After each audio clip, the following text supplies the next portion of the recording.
Ladies and gentlemen, welcome to the Conspiracy Farm, where we don't start the conspiracies, we just add the water.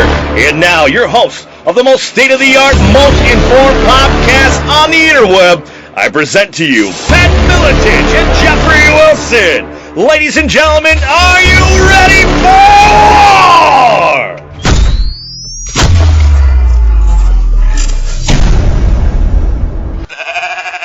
And we are off yet once again for another episode, another installment of the Conspiracy Farm, ladies and gentlemen. Where we do not find the conspiracies. No, we just we find them and just sprinkle a little water. We don't come up with them. We don't start our own, but there are plenty out there that we just add a little water to.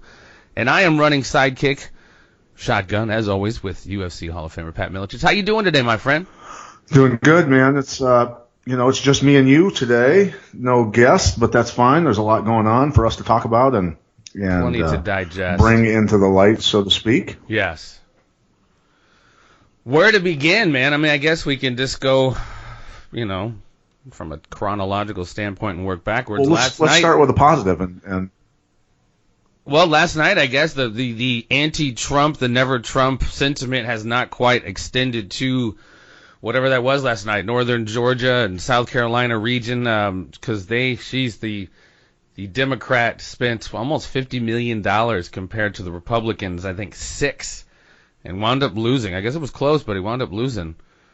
And that's I don't know. That's a bad sign because I saw the whole run-up to this, listening to the CNN pundits. Once again, it was all about how they hate Trump so much, and even though it's been a Republican stronghold, the vitriol for Trump is so much that's going to become, Democrat. What happened, dude? What happened? I think that America's waking up. I mean, look, in that area, generally Republicans win. So it's not necessarily an upset, but the amount of money spent by Ossoff, where, he received, I think, 70 to 80% of his money, of that 40-some million dollars, came from California. So they were basically, the banana republic that is California now was trying to turn Georgia into the same mess by throwing massive amounts of money at it. And it was unsuccessful. And I think what it comes down to is that the American people now have definitely woken up and are understanding that they're not buying Marxism, no matter the new name, the new paint job, and all the other bullshit that comes with it. And that's a global sentiment, I guess. It didn't quite take hold with the Le Pen race in France, but I mean, you look at Brexit. I mean, that is kind of a global sentiment. People are, I mean, it even like we talk about this, it transcends a right-left thing. People are getting the fact that the people at the top who control everything like to keep us fighting with the right-left, when in fact there's larger stuff going on. And something you sent something to me about, and I've heard this.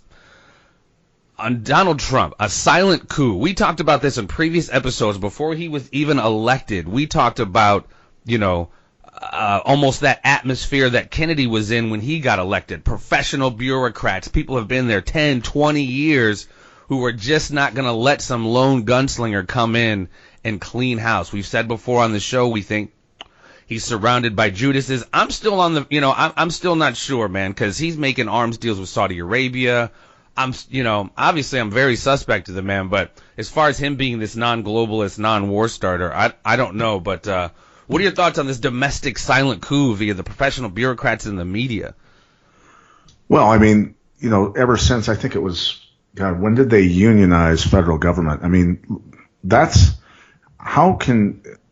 me, federalizing or unionizing the federal government employees, to me, is garbage. I mean, do I get to negotiate with the unions as a citizen who pays their salaries and everything else? I mean, so it comes down to union members in these bureaucratic tangled webs, these departments that can't be removed.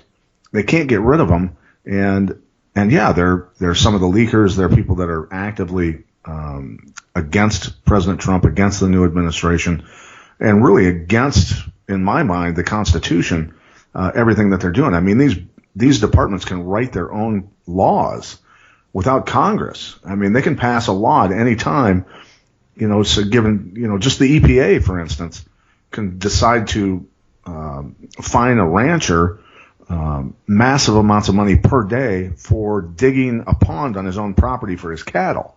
That's the kind of shit that's going on. So and that's real too. People can look that up. People can actually look that part of that EPA legislation. I think that Trump tried to roll back or is trying to roll back is that very thing, man. Farmers, people getting fined for small bodies of water for whatever reason. But yeah, and he's definitely trying to strip that down. But yeah, and that's why he can't.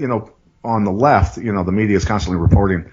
Trump hasn't appointed this guy, that guy, hasn't put these people in place. Well, that's the bureaucrats within the government aren't giving them security clearances, so they can't be put into those jobs. So I guess it's just intentional of just hampering bogging down the entire administration on purpose. And and ultimately that's to me what it is. Again, I hate to keep qualifying it, but I'm not necessarily a Trump stumper, and I definitely didn't vote for Hillary Clinton, but when you see the apparatus that is going on to, like you said, stop him at every move, now it was the Russian thing. Now we've kicked that can down the road. Now it's obstruction. Like, they are going to find any and everything. And the media is a huge tool in this to hamper any progress. Yeah. And and you've got when Comey testified and basically blew everything out of the water with the whole Russian deal, the very next day, some liberal professor from California writes an article saying that Trump pulling out of the Paris Agreement is an impeachable offense. It's like, really? They just say shit. It's like the inversion of reality. So, as we've seen, man, sides are being chosen, man. People want to fight or fuck, love or kill, to quote a little line from The Doors. You've seen these conflicts, man, these protests, they are starting to get more and more physical. And I hear pundits on the news, we've even kind of teased the term, we've talked about it with Sonny Puzikas. Are we moving, and some of it's provoked, some of it is organic, because I think we do have a lot of, we are at each other's throats at almost every level, but do we see some kind of civil conflict, civil unrest, civil war manifesting here in the coming months? The shooting of the Republicans at the baseball game. This is a Bernie supporter, a socialist, who thought that would have been, the move on that side, pulling out guns and starting to plug people. The lines are being crossed, kind of across the country. Do you see it escalating, or are cooler heads going to prevail?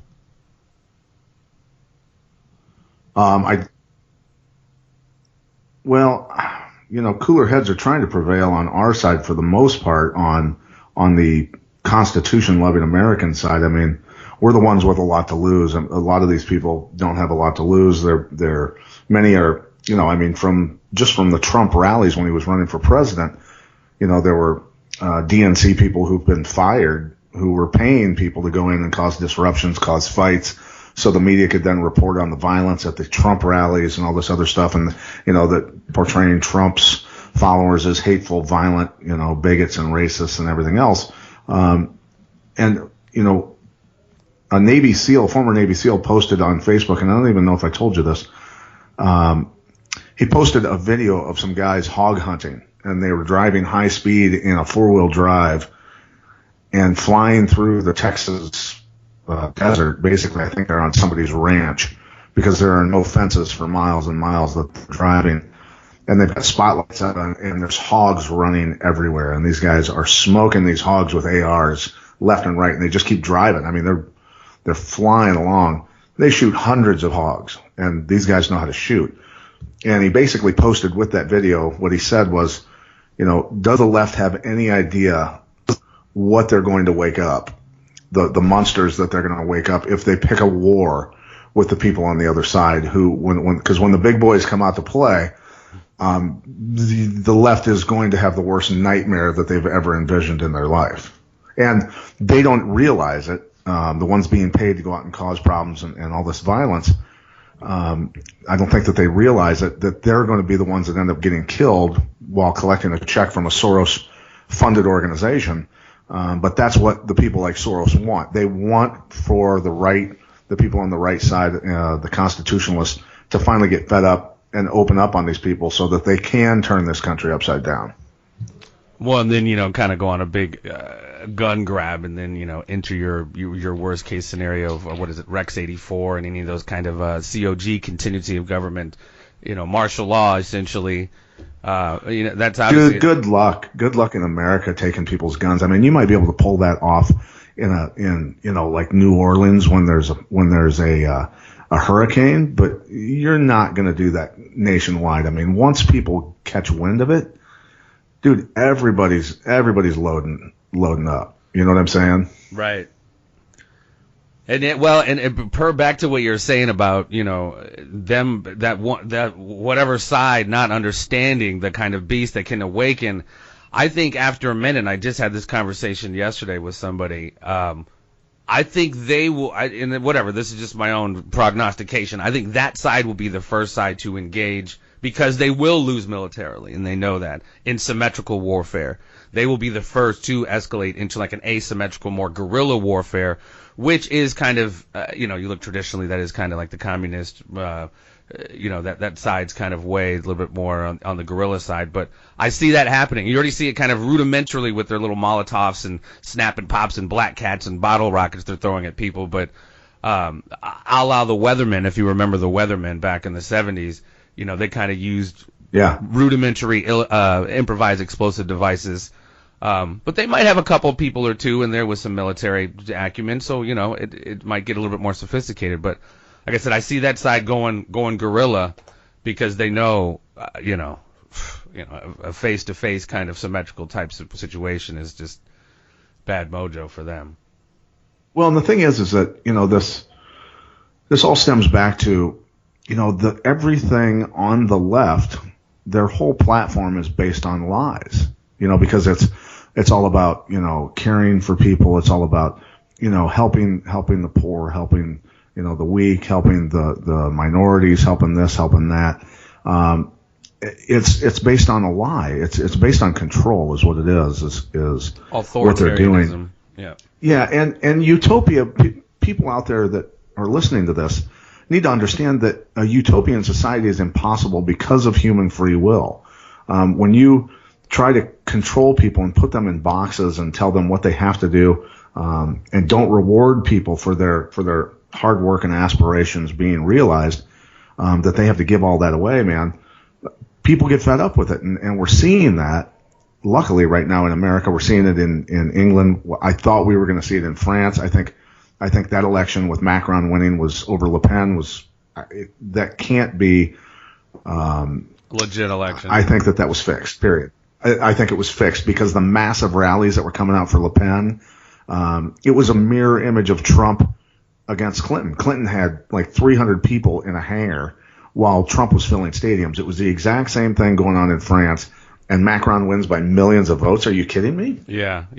That was a little. Yeah, I thought the fix was in on that too, and that margin was way huge. It was millions, like you said. I think it was like 10. It was a lot. It was a big number. So yeah, that clearly was horseshit. But like the fix was in on that one. Yeah, but like you said, man, it's a global sentiment, man, and it's manifesting in very interesting ways. And the weird thing is, man, it's like we've talked about it before. People just we're not all gonna all agree necessarily, but I mean, we all want life, liberty, and pursuit of happiness for the most part, for our families, etc. When I say, for the most part, most common sense thinking people. Some might have more right leanings, some might have some left leanings, but at the end of the day, like John F. Kennedy said, we all breathe the same air, we all cherish our children's futures, and we are all mortal. It's just like we gotta. Once I see, hopefully, we can kind of get to that point, because I mean, like right now, bro, like I said, what do you think about that baseball game, the shooting, the socialist guy? Like the lines are being crossed, the Rubicon's being crossed, man. Well, think of all the people in media in Hollywood. And even politicians in D.C. that are basically talking about violence against the president. There's 12,000 tweets a day on average calling for Trump's murder, for his death. 12,000 tweets a day. So, the people and you'll hear, I've got friends on the left who are like, dude, they were doing the same thing during the Obama administration. I go, you cannot compare, Loretta Lynch giving a video speech saying, we have bled and marched and dealt with violence before, and we can do it again. That's scary when the former head of the DOJ is giving that kind of speech, basically pushing people to violence, man. Talking about marching and bleeding. Are you kidding me? Right. This, and, Madonna talking about burning down the White House, and Kathy Griffin holding up the severed head of President Trump. And, right. The masses are lemmings, dude. They're not, they don't think like you or I. They're very programmable, and it's scary that people are that easily swayed, and you're going to have nut jobs who are going to see all this stuff and get that seed planted in their head, and they're going to act out. They're just going to. Yeah. Yeah, I mean, the vitriol has become, like I said, it's become fucking, so polarized to now where it is, fuck, I'm going, this guy's going to a baseball game and opening up. How long do you think, how long would I have a job anywhere if during the Obama administration I would really truly say, I'm going to go burn down the White House. I want to burn down the White House. Oh, yeah. I've really been thinking about that. I'm guessing that the Secret Service would be up my ass in a second, number one. Have they visited Madonna? No, and that's what I'm saying. That baits that question, dude, because the vitriol and the explicit calling for the death, decapitation, etc. It's weird because I don't know if the Secret Service has visited those people, but it's weird because it's become trendy from fucking like Snoop, you name it, to do this, you know what I mean? And like you said, it's not about necessarily right left, but if when it happened to Obama, it wasn't a lot of for lack of better, you know what I mean? It was kind of whatever ilk of society was doing that, but it wasn't a trendy Hollywood people from, and the media reinforcing it. People. Yeah, exactly. Yeah. Influential people, and then with the media reinforcing it, like just laughing it off. The fact that Griff, I guess I don't know what's happening with her career, but it's like that was fucking gross, dude. You know what I mean? Like, however you feel about it, that was just beyond gross. Yeah, no, not a joke, not funny, obviously. Well, she paid a nice hefty ransom for that. She paid a nice hefty price for that one because I think her shit, Yeah, I'm glad that the left at least agreed with us on one thing. For a hot minute, you know what I mean? It's, yeah. So, I'm also, while you were talking about Trump, it reminds me, I'm not 100% convinced that he is the guy that I thought he was becoming. I'm not 100% convinced, but at the same time, the shooting down of Syrian aircraft was basically they shot down a couple drones, weaponized drones, right? Yeah, a couple days ago. Is that what you're talking about?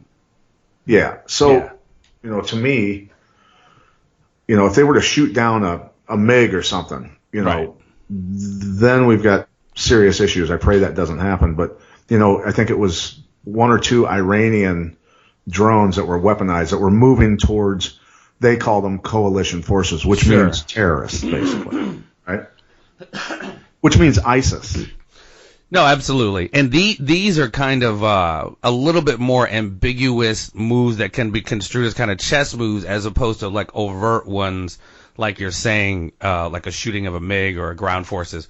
Whereas his shit, the shit show, and I think I talked about this in the last show, that business in Saudi Arabia, Trump and the dude grabbing the orb and the arms deal, it's like, that was a mindfuck for me, brother, because Saudi Arabia is one and has been for decades one of the biggest funders of this Wahhabi shit, along with us. You know, we do it in tandem. Now, wasn't that whole scene on The Simpsons?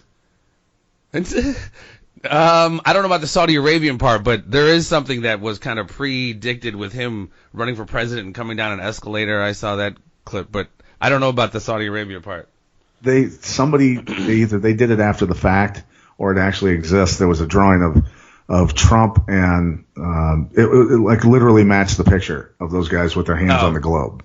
They probably were afterwards, but I mean that alone should, like, all of the patriots, all of everyone who has been sucking Trump's dick should be like, that whole week he was in the Middle East for 4 or 5 days. He jumped from Saudi Arabia then to Israel. It was just like, what the fuck, dude? Like right in front of our face, and then everybody was still just like, yay, Trump.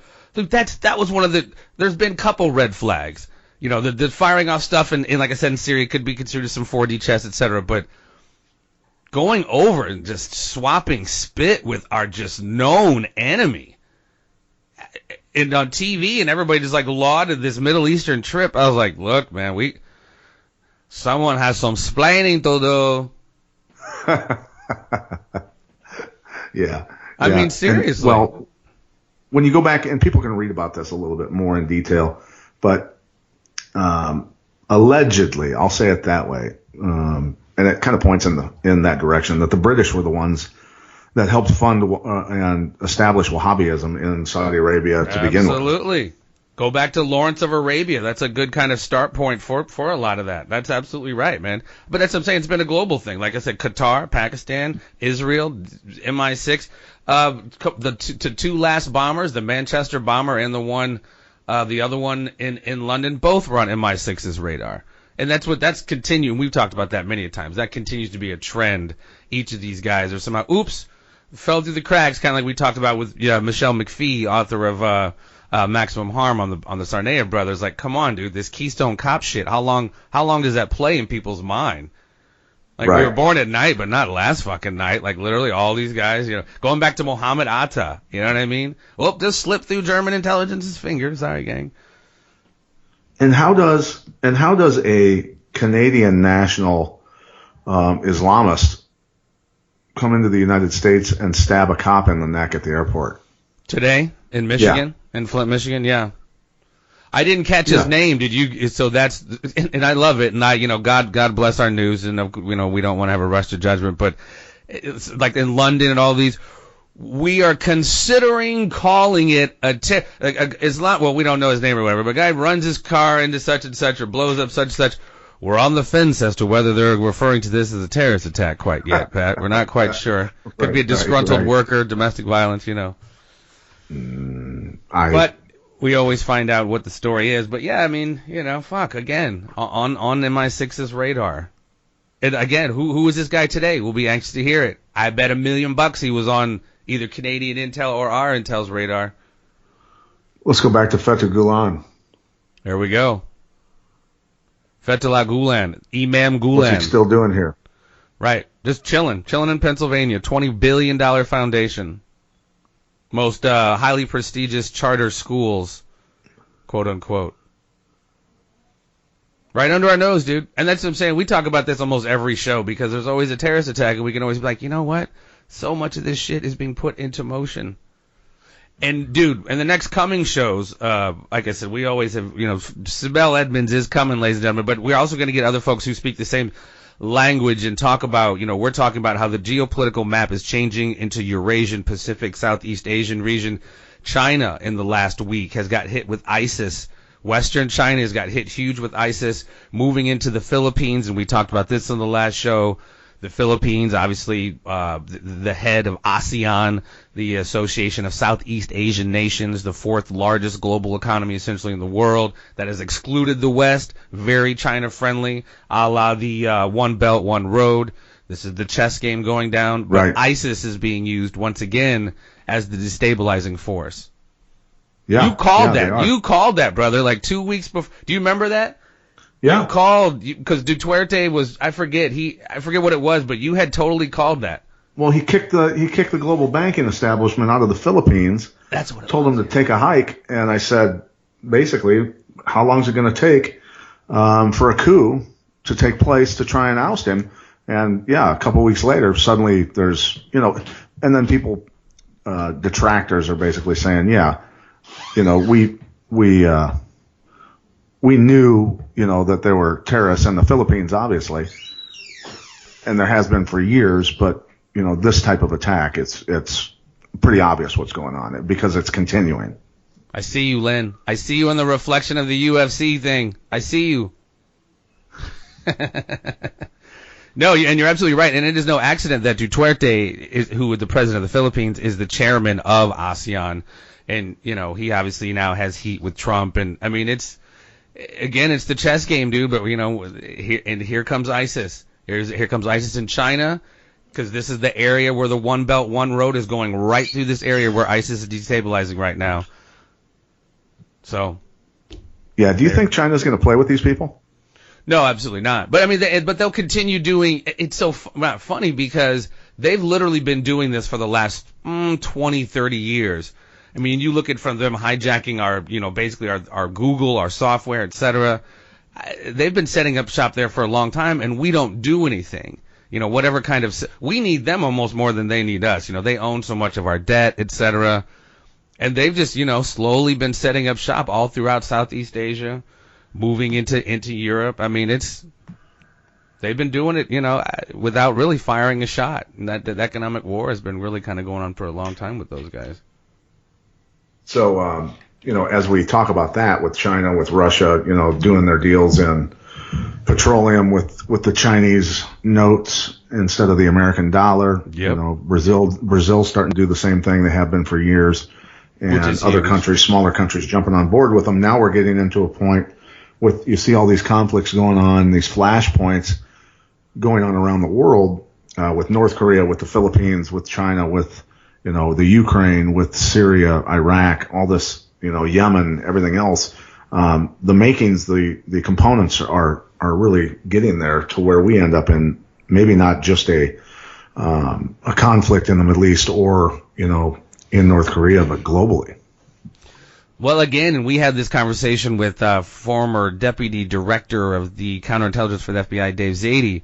And, I wonder if, not that it would get to a mutually assured destruction, but if that kind of global war can't happen anymore simply because the economic interdependence through all these quote-unquote unions, it's like, why scorched earth? Because then you're just starting from zero, and that's like a zero-sum game there. So it's just like, I don't know. I mean, it's weird because the wars just are so asymmetrical anymore. You almost, back in the day, Roman days, or, you would a siege would be like you'd cut off the borders, and if it took months or years, you just starve out the area, then you move in. You know what I mean? And that's really kind of a sophisticated way of what's going on now, like as far as economically and a lot of these trade deals. I'm not smart enough to really break down Chinese economy, but it looks like in the global scheme of things, they're winning, especially when you look at these things like ASEAN and the global shift to this region. It's big time stuff, man. Yeah, so that's where wars happen, though, because of that exact type of stuff. Not only the fight for resources, but just the notes that are being used, the global notes, the American dollar is the petrodollar being eroded.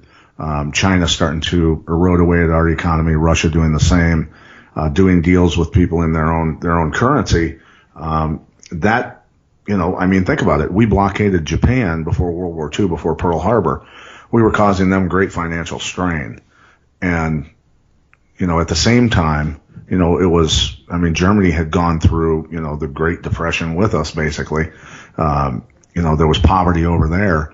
That's how Hitler got the rise and came into power. And then all hell broke loose with World War II. So, but generally in each of these wars, a lot of times there is these Sullivan Cromwells, these Fritz Thysens, these IG Farbens behind it, creating a Third Reich or creating a whatever army it is. It seems like now, if we were to start a war with China, it would be almost a sign of desperation, not a move, not a power move, a move from strength, because it's like over there, that whole region, it's almost going to be completely Chinese dominated. So they're not going to find a lot of Western friendly kind of allies to have their back, if you will. So, I don't know. We'll see. But is it, are we looking past what, thinking that it's just financial and thinking, and not realizing that it is about global Marxism versus freedom, about taking over the global economy, about collapsing everything and destroying nearly everything, and then creating one digital note. You know what I mean? Yeah, no, they definitely have no compunction about taking out a few $100 million or whatever it is to move to the next phase. You're absolutely correct, 'cause we've seen it happen. I just wonder if that is where we're at right now. You could be absolutely right, but I think it's the bigger picture is what it is to me. That's what it really comes down to. It's not just about the economy, about China taking over, globally, it's so much, I think, bigger than that even.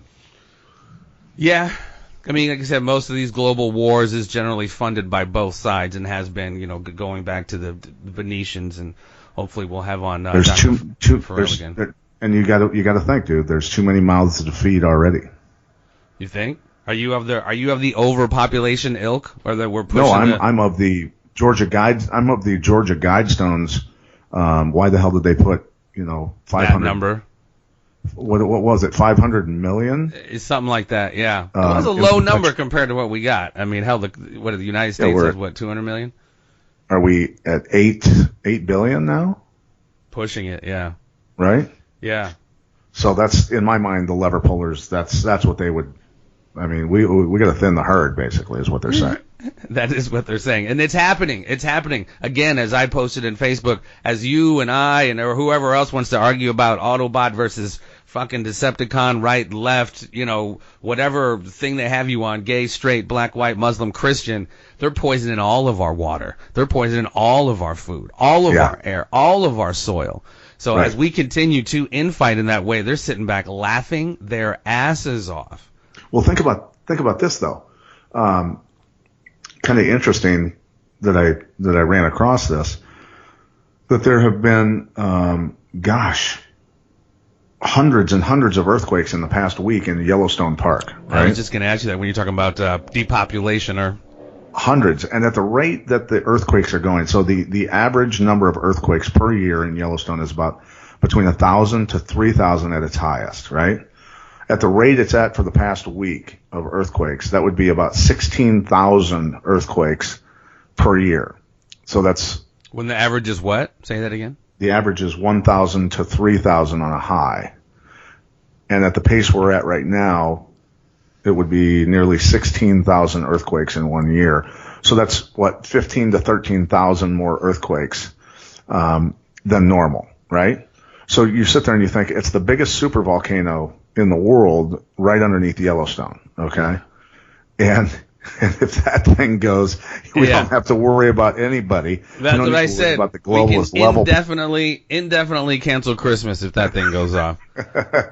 Without a doubt. So the lever pullers will be dead with us. Yeah, well, no, they have their underground redoubts, as Alex Jones calls them, or your Mount Weather. If you've ever heard of Mount Weather, they have the underground facilities. Yeah, but I get it.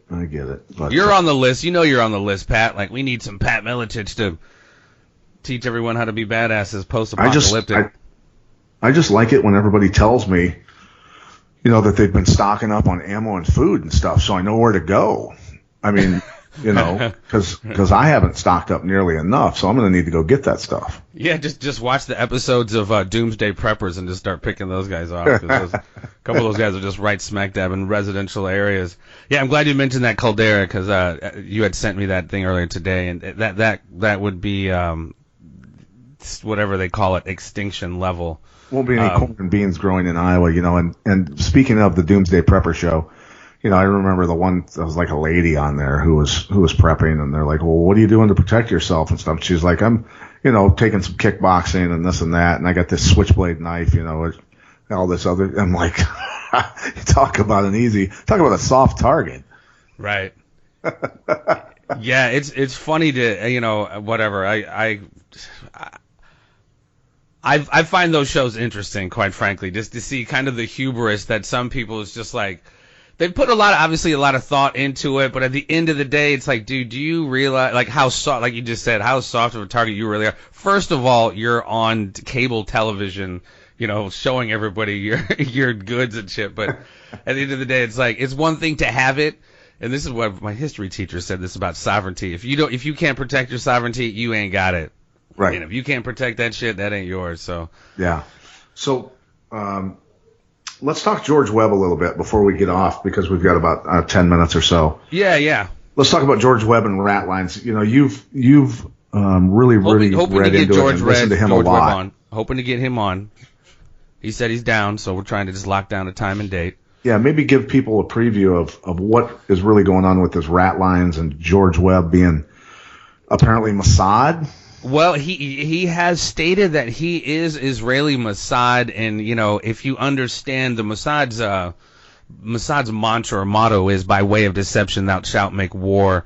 And I've listened to a lot of his interviews, and not to sound like I'm fucking Jason Bourne or anything, but a lot of they talk oftentimes in codified ways, and he's used certain phrases, et cetera, including like literally almost explicitly saying, hey, we got to deceive in the world of war. Like he's literally almost said that. So even also saying he is Mossad. But anyway, he's done a lot of sleuthing over the last many months. He's kind of just appeared out of nowhere, if you will.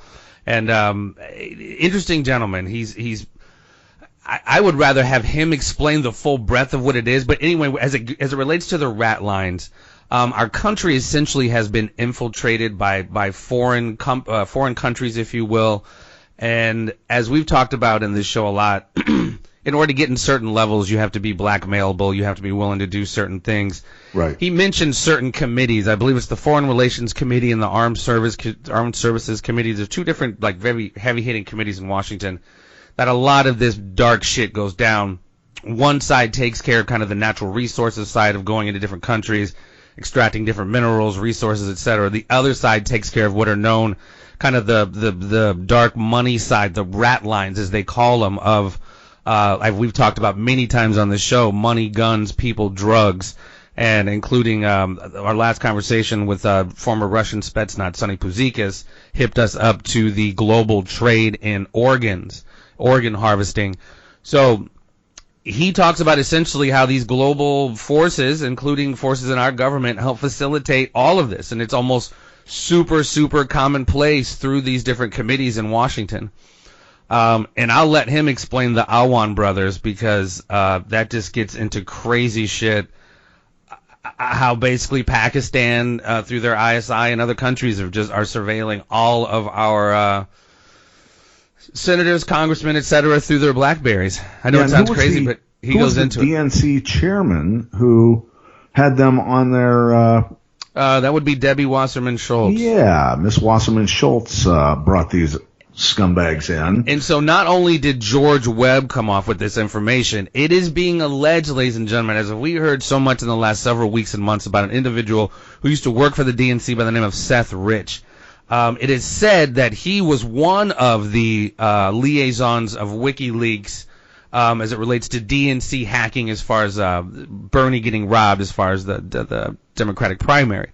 But come to find out, Seth Rich had way, way more deeper information than that. As it relates, these emails he had come to find detailed a lot of this rat line business that was, you're talking about thousands and thousands and thousands of emails. So, again, and allegedly Anthony Weiner was part of this, and Anthony Weiner, Huma, Hillary. It's pretty, it kind of encompasses both sides, quite frankly, because you have both sides on these committees.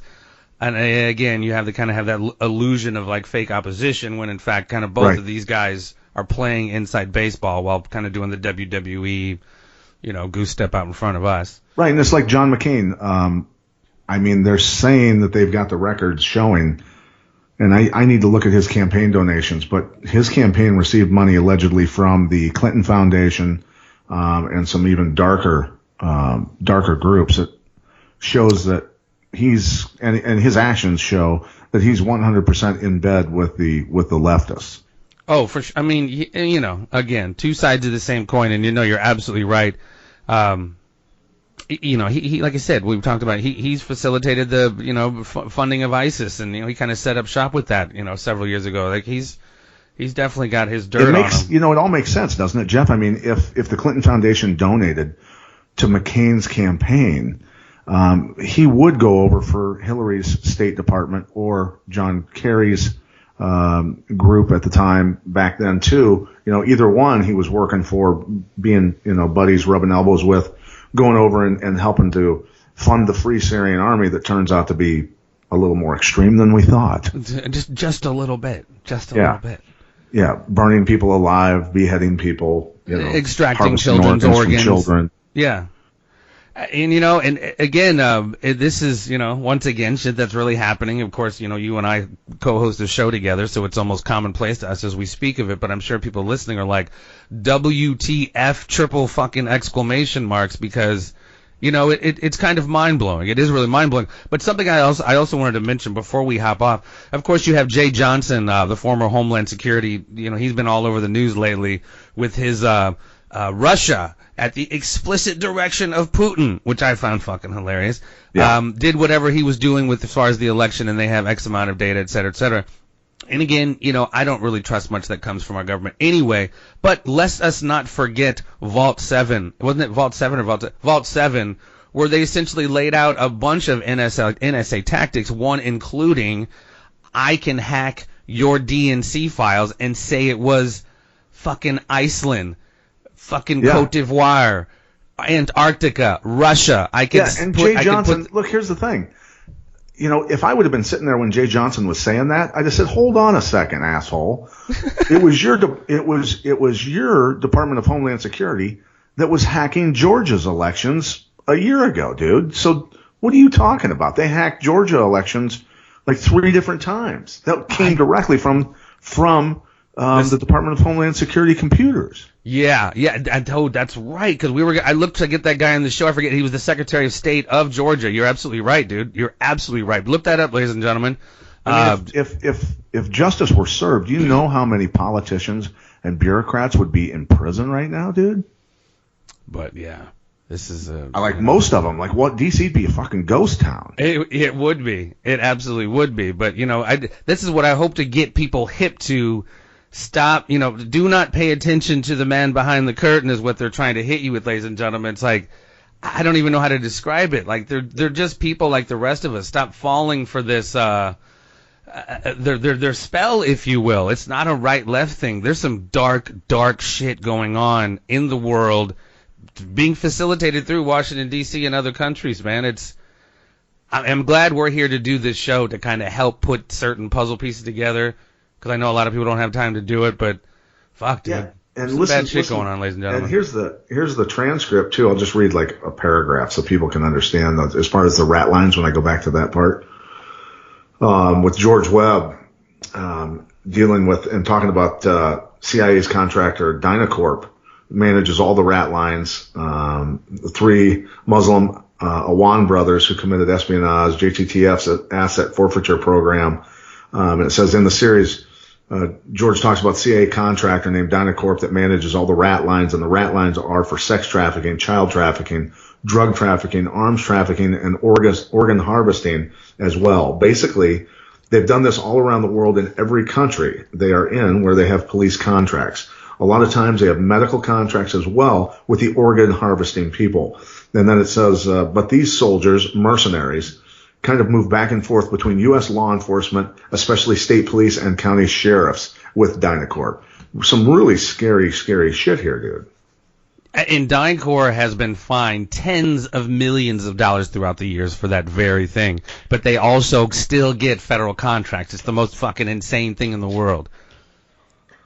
Yeah, I mean, dude. Yeah, no, Dyncorp's been around for a long time with the child trafficking, human trafficking, and come to find out with this organ harvesting. We're just increasing the target on our back, Pat. You realize this? Absolutely, but I mean, whatever. It is what it is, man. The truth's got to come out. And it says in previous episodes I showed this prosecutor software Promise. It was called this back about 20 years ago. Was stolen by a guy named Bill Wells. He was the Libertarian vice presidential candidate this year. And that was basically an index of all the people, the criminals in all these cultured people's countries.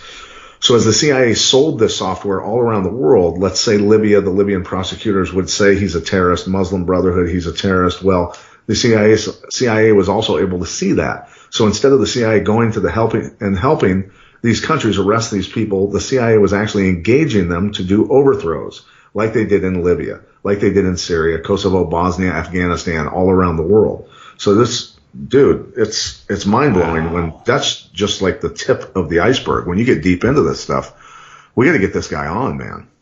And it's global, ladies and gentlemen. It's global. I mean, get your mind around that. I don't know if anybody's left their hometown, and I'm sorry if you haven't, but when you talk about a global operation like this, I don't mean that to say condescending, ladies and gentlemen. Grasp what we are saying. This is a global operation. It's been going on for a long time, and that's not even talking about the terror that's being funded and facilitated in the same global fashion. Right. People got to get hold of, man. There's some dark shit, man. Some dark shit. You know, it makes you say to yourself, rethink. Did I really want to bring kids into this world? Well, I mean, it makes you rethink everything. So much of what we've been taught is a freaking lie, bro. Right. And it's really, you know, and when you get to the darkness of it, and you don't marinate in the darkness, you just recognize it for what it is. You see the people who go along with it. It is a Stockholm syndrome. These are boiling frogs with Stockholm syndrome that are just like lapping this shit up, asking for seconds. And I hope they listen to some of this, man. We're not crazy. You know what we need to do to get more people to listen to this, because people are avoiding our show somewhat. I mean, a lot of people listen to us. We've got people all over 130 countries listening to us. But we need to put happy titles with our show. Like we're discussing. This week we're having a horticulturist discuss the most beautiful flowers on the planet and how to grow them, right? And then, how many liberals that would attract to the show? and then they'd be like, "What? What do you? What? This is going on? Oh my God!" It wouldn't even go that far. I'd be like, "What the hell?" Today we're going to talk about ratlines and child organs. Click, click. That's what I'm saying, man. We need to trick some people so that we grow this fan base to every country on the. Hey, look, they're gonna get my dad. He always says, "Where hard head makes a soft ass." You're gonna get it whether you want to get it or not. I'm telling you. I mean, and if you don't, and that's fine. Not everyone's gonna get what we're saying, but I'm telling you, at this stage of the game where we're at right now, man, you gotta know who your enemies are. You know what I mean? If you're talking about people talking about war, revolution, et cetera, you got to at least know who your enemies are, know the nature of the threat. Because a lot of people just don't. I don't know, do we have enough ammo for that? I can't even answer that question. To defend ourselves from that? Until next time. Look, I'm in Houston this week. I just hope it doesn't go up. Oh. I mean, the summer's been relatively calm, man. I mean, when I say quote unquote, I mean we still have a little bit to go. Well, here's the thing. Last year, 50% the attacks and assaults on police officers went up 50%, and this year it's up 21% already from that. It gives you an idea where we're headed. Yeah, we haven't even talked about the Philando Castillo, that recent cop shooting, and then I saw it was a. I was up late last night. I saw some video of just a bunch of folks, dude. It might have been the new Black Panther Party, and they were all armed. Like, we got to police our community or something like that. But again, dude, it's escalation, dude. Just another escalation. Well, I wouldn't be opposed to the new Black Panther group policing their communities and getting people in order, dude. I mean, that's what. Well, I mean, traditionally, that's where the Black Panther originated from. When you start talking about their origination, it was, you did have a lot of police brutality in some of these areas, and they literally were just. I mean, you had healthcare centers, you had free breakfasts in the morning. I mean, you had communities that were locked down until obviously COINTELPRO and the infiltration, and then it got ugly. But right. Yeah, and I whatever. That's a whole other conversation about the new Black Panther Party, because I heard I think they're pretty well infiltrated as well. But point being, things are escalating, and we haven't really discussed that recent Minnesota. I think that was. I haven't seen the video. I remember I saw the Facebook Live video when the guys. You know what I'm talking about? The Minnesota. A guy, Philando Castillo, got shot, and his girlfriend Facebook Lived it, and the cop got off for manslaughter recently, and I guess the dash cam got recently released. Yeah, they released it. And I haven't seen it, but I mean, everyone's reaction is like, "Holy shit, what the fuck?" But I can't speak on it until I actually see it. But I haven't seen the details or the proof that she was saying in that video. Where I picked up on the video was he had already been shot, and she was talking to the camera, and he was there dying, and the cop still had his gun pointed at him, and she's saying, please don't kill me. Please don't kill me. I'm not doing anything wrong. And the 4-year-old was in the back seat. Saying that he had a concealed carry permit on him, and the cop asked for his identification, and as he reached, she said that he was reaching for his ID, when other people were saying, no, he was trying to pull his gun out. Well, see, that's what I need to see, because the reactions, and I just read comments, and I do need to watch the video before I speak on it, but I will speak on it anyway. The thing is, it sounds like somebody had said, I have a gun on me, not a permit, and then so apparently he reached to either pull out, he reached basically, and for a cop who had just heard, I have a gun. And dude, if I told you I have a gun, my hands are in the fucking air. Like, girl, bro, I'm just letting you know, right? I have a gun. Yeah, and I don't know if he was saying he had a legal permit or not. I don't know if that's. Yeah, what he I've was been saying. pulled over for speeding. No, that's what you have to do. You know, whether you're Especially white or black, nowadays, and you know, maybe a cop's more paranoid about a black guy saying it and then reaching. I get that, dude. I get it. But you know, when cops pull me over, I've been pulled over twice in the past year, and I've got my concealed carry permit. I hand that to the police officer with my driver's license. And he said, are you carrying now? And I say, I don't have it on my body. I have it in the console of my truck. So, you know, if you want me to give it to you to put on the hood, you feel better about that, whatever you want me to do. And he's like, no, man, just leave it where it's at. You know, keep your hands where I can see them and we're all good. Right. You know, and so that, I mean, honestly, you do. You have to be open with them and you have to keep your hands up in the frickin' air or on the steering wheel where they can see them. Cops need to be trained properly to deal with those situations, and B, civilians need to know fucking Minneapolis, regardless of, like you said, there might be some, hey, it's a black dude, let me be a little bit more on point or whatever, but it's like, we have to know protocols as fucking relates to dealing with police. Like, you don't say, hey man, yeah, I have a gun, and then start reaching for some shit. I'm not saying that's what he did, but I'm saying protocol. Right. I'm doing everything humanly possible short of warm cupping your balls with a warm towel to show I am not a fucking threat. You know what I mean? My hands are up and I am doing, you know what I mean? And that's when you're actually truthfully saying, hands up, don't shoot. Right.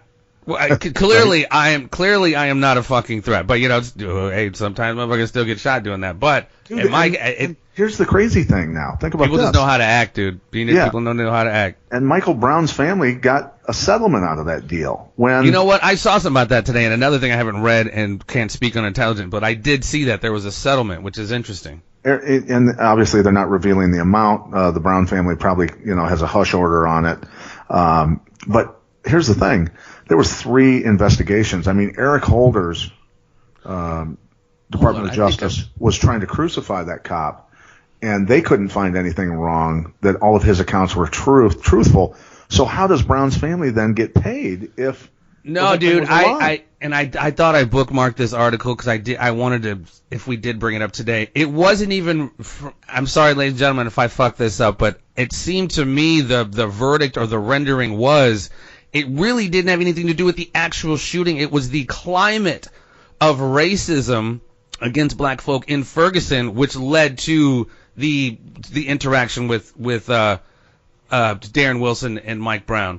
Like, dude, literally, from what I read from the Fox News report or whatever report it had little to nothing to do with the actual shooting.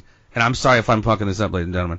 It sounded like it was more the general climate. They got paid for just the general climate of things going on in Ferguson. You know what's crazy is wouldn't a judge or the jury or somebody sit there? I mean, if it was for deliberations, we'd be like, wait a minute. Brown just got done slapping a store owner around, strong arm robbery, walked out with what he wanted, and then was walking down the middle of the street. He's big enough to eat hay and shit in the middle of the road. And a cop pulls up and goes, hey, dude, get off the frickin' road, get up on the sidewalk, and then the guy, then Brown attacks him, gets shot, wants leaning inside the car trying to fight for the cop's gun. And then the cop obviously Darren Wilson doesn't want this guy to get away, because obviously if he's willing to attack a cop and try and take his gun, he's pretty much a threat to society at that point. Wilson gets out and Brown charges him again and eventually gets killed because of it. Dude, aren't you kind of contributing to the problems in that society? That, what? You're the cause of your own demise. Yeah, no, I mean, it sounded like he was not doing himself any favors. And again, like, protocol 101, like, first walking in the road, cop tells you to get out of the road. You know what I mean? There's just heat and just a general adversarial relationship with cops and, people in that region anyway. But, when it comes to the forensics, when it comes to the science, it's like, I just fucking, and I hate that, I guess I don't hate it, but just that general, just constant skepticism when it comes to forensics on some of these cases. Like Puzikas said when we had him on, and I'm not saying this is all cops, but I know there's huge inner circles in cops, and they will lie and cover each other's ass and give perjurious testimony. I had on forensic pathologist Dr. Cyril Wecht, man. He served on the Kennedy assassination, Robert Kennedy, just a bunch of shit. And, he gave, there could be some ambiguity as to, like you said, the charging wound, the top of the head wound. Was it from a charge, or was it from a direct execution style, as he kind of called it, blow? So, I mean, and again, people are going to see it through different eyes. If you're in Ferguson, you're going to see it on the eyes of they shot my man execution style, like they said from the initial thing, right? Right. So it's crazy, man. And obviously we have all these we just see the world differently. So like I said, when the forensic evidence comes out, and even the state's, I forget his name, like the state prosecuting guy, everyone's like, well, he said it. And like you just said, they did 3 investigations, et cetera, that, Yeah, that reminds me of Eric Holder and his Department of Justice from day one was going after cops, right? That's the only thing. Like, Holder couldn't even figure it out. His even though they were out to get Wilson, they couldn't argue with his account, which, in the end, most likely makes it probably pretty authentic and truthful. But I mean, dude, look, you're not pasty white like me, and you're down there in the St. Louis area. I mean, have you run into problems with cops where they've been obviously, more aggressive because you're not? Dude, listen to me. I first of all, and this is, cops can fuck with you regardless of how you're behaving. But I will tell you, I always conduct myself in a way where I just don't have cops around me, bro. I was pulled over for the first time last year, for the first time in almost 15 years. Okay. I just don't come across it. You know what I mean? Do I see it affect other people and shit like that? Absolutely. It happens all the time. I had a event at my bar, and a few, high ups in this particular department sitting there pounding whiskey, talking about the shit they do in their inner circle. Right. You know what I mean? I just know it exists, but it's like, for me personally, per your question, like, I just conduct myself in a way, because you're not going to fucking win, dude. You're not going to win. You're going to jail. When you got pulled over, how'd that go down? You know what, dude? I didn't even have insurance. So I was just, what did he pull me over for? Expired tag. I had an expired tag and no insurance. And he let me go, dude. Let me go. Just because I was cool. What'd you do for him? Yeah. Dude, we actually wound up sitting there. He's like, man, you don't have insurance? I'm like, dude, I really literally was about to get it. And he's like, yeah, man, I get it, man. Me and my wife, I'd pay $700. So it's like we wound up, you just kind of bridge that adversarial gap. I didn't come to him disrespectfully. Respect begets respect oftentimes. Right. And that's generally. Well, it's cool that he let you go, because a cop has never let me go for something like that. And this was the state police, too. This was like. A state trooper let you go? Yeah, dude. Yeah. Holy cow, dude. You are lucky. Right. But I mean, like I said, to answer your question, like I said, I just generally don't put myself in situations where I'm going to be fucked with, and if I do, it's, Sounds like you pulled off what my brother Bill did one time when he got pulled over in Texas by a Texas state trooper, dude, and he was going like 135 miles an hour in his Corvette. Cop pulls him over, and the cop goes, driver's license and insurance, please. And my brother has got a wad of hundreds in his wallet. And so he opens up his wallet and he puts $100 bill on the dashboard near the driver's side window. And he goes, I can't seem to find it in here. Puts another one up there. Officer, I'm looking for it. Hold on 1 second.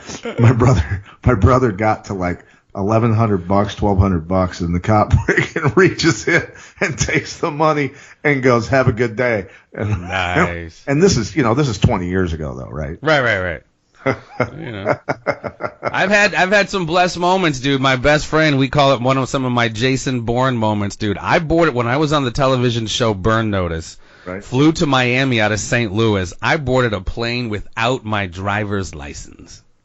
Yeah, that's not good. With no ID. I boarded a plane. Well, they have to search you and do all of that. And he didn't really do shit. I let him. I was like, hey, dude, do what you got to do. I have to make this flight to Miami. But it was just like, nobody did shit, dude. And then you had to get back. I had it immediately because I knew coming out of Miami I needed it. But getting out of St. Louis, I boarded that fucker without an ID, dude. I was like, I handed him my boarding pass. I'm like, look, bro, I do not have my ID, but I am Jeff Wilson all day. Like, whatever you need to do to, like, and he's like, oh, go ahead. And if the little guy who wants to touch your balls wants to touch him, like, he will, and nobody did. So, my Jason Bourne moment. Maybe you forgot it on purpose, given the case that he was going to. Well, I know. I was trying to, I brought a cigar with me. I was ready to have a nice steak afterwards. Like, yeah, at least buy me dinner. All right, brother. All right, my man. Well, do you got anything else you want to cover? We went a little bit of everywhere today, which is good because there's so much going on, dude. And I'm glad we're able to cover it. I'm good, and hope everybody out there is having a good day, a safe day, and thanks for listening. Absolutely. Stay tuned, ladies and gentlemen. We have some good guests lined up here in the coming weeks, man. Just to tease that, and I'll leave that alone right there. Stay tuned. There will be more.